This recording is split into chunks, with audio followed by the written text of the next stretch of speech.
पितरों को प्रसन्न करने का समय आ गया है।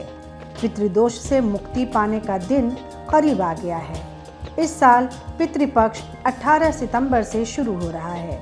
ऐसे में अगर आप पर पितृदोष का साया है तो आप कुछ विशेष उपाय कर इसे खत्म कर सकते हैं।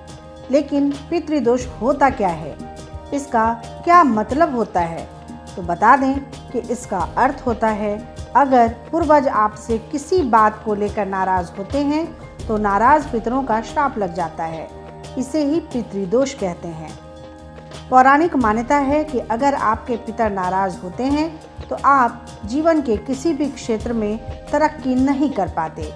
आपके काम बनते बनते बिगड़ने लगते हैं। इस साल पितृपक्ष का आरंभ 17 सितंबर से होने जा रहा है, लेकिन 18 सितंबर से पिंडदान, ब्राह्मण भोजन, तर्पण दान किए जाएंगे, क्योंकि पंचांग के अनुसार 17 सितंबर को ऋषि मुनियों के नाम से तर्पण किया जाएगा। ऐसे में पितृपक्ष का आरंभ 18 सितंबर और समापन 2 अक्टूबर को होगा। ऐसे में अगर आप पितृदोष से पीड़ित हैं तो कुछ संकेतों से आप इसे जान सकते हैं और कुछ विशेष उपायों से पितरों को मना भी सकते हैं। तो आइए इस वीडियो में जानते हैं कि पितरों के नाराज होने के क्या संकेत हैं और पितृदोष से मुक्ति पाने के क्या हैं विशेष उपाय। धर्माचार्यों के अनुसार अगर किसी व्यक्ति पर पितृदोष लगा होता है तो बहुत चाहने और कोशिशों के बाद भी उनका वंश आगे नहीं बढ़ पाता है। इसका अर्थ ये है कि संतान के होने में बहुत सारी बाधाओं का उन्हें सामना करना पड़ता है। संतान सुख आसानी से नहीं मिलता या फिर संतान बुरी संगत में पड़ जाता है। दूसरा, घर में पीपल के पौधे का उगना भी पितृदोष की एक निशानी है। कभी कभी घर की दरारों, छत पर पड़े टूटे फूटे गमलों या फिर घर के आंगन में पीपल का पौधा अपने आप उग जाता है। घर में पीपल के पौधे का उग आना शुभ नहीं माना जाता। इससे घर में नकारात्मकता आती है। हर व्यक्ति के जीवन में छोटी मोटी दुर्घटनाएं होती रहती हैं, लेकिन जब आपके घर में कुछ दिनों में ही एक के बाद एक घटनाएं घटती ही जाती हैं तो आपको समझ लेना चाहिए कि इसका कारण पितृदोष हो सकता है। ऐसे में इस संकेत को समझकर आपको कुछ विशेष उपाय ज़रूर करने चाहिए। हर व्यक्ति कामयाबी पाने के लिए मेहनत करता है, लेकिन परिश्रम के बावजूद जब तरक्की न मिले या फिर काम में बार बार बाधाएं आने लगे तो ये भी पितृदोष का ही एक संकेत माना जाता है।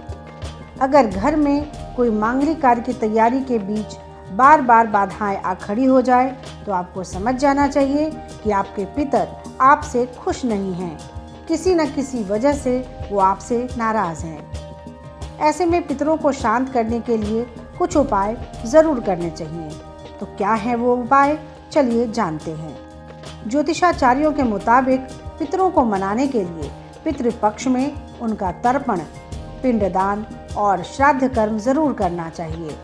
इससे पितरों की नाराजगी से मुक्ति मिलती है। पितरों की शांति के लिए पितृपक्ष के दौरान उनके नाम का भोजन, जल जरूर निकालें।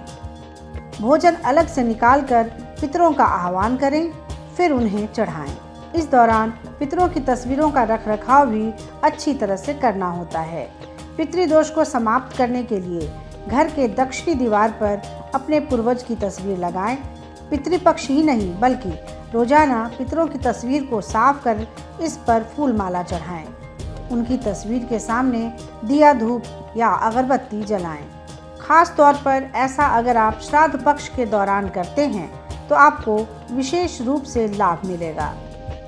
पितृपक्ष में रोजाना शाम के समय घर की दक्षिणी दिशा में पितरों के नाम के तेल का दीपक जलाएं। पौराणिक मान्यता है कि पितृपक्ष में पितर धरती पर आते हैं, इसलिए दक्षिण दिशा में पितरों के नाम का दिया जरूर निकालना चाहिए। इससे पितृदोष खत्म हो जाता है। पूजा, हवन या मांगलिक कार्यों में भगवान के साथ पितरों की पूजा भी जरूर करनी चाहिए। इससे पितृदोष शांत होता है। पितृपक्ष शांति के लिए रोजाना दोपहर के समय पीपल के पेड़ की पूजा करें।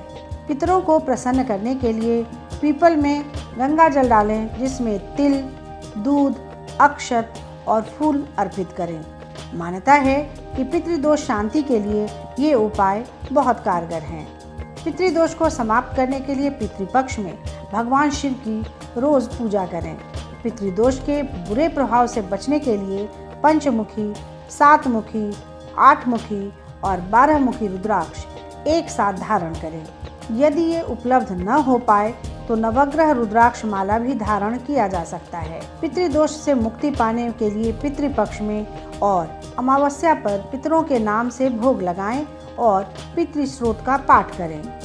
ज्योतिष शास्त्र की माने तो ये तमाम उपाय बहुत कारगर होते हैं अगर इसे पितृपक्ष के दौरान पूरी श्रद्धा और भक्ति के साथ की जाए।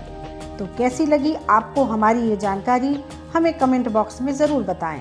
बाकी धर्म कर्म से जुड़ी तमाम जानकारियों के लिए सब्सक्राइब कीजिए हमारा डिजिटल चैनल और देखते रहिए न्यूज़ नेशन स्तुति।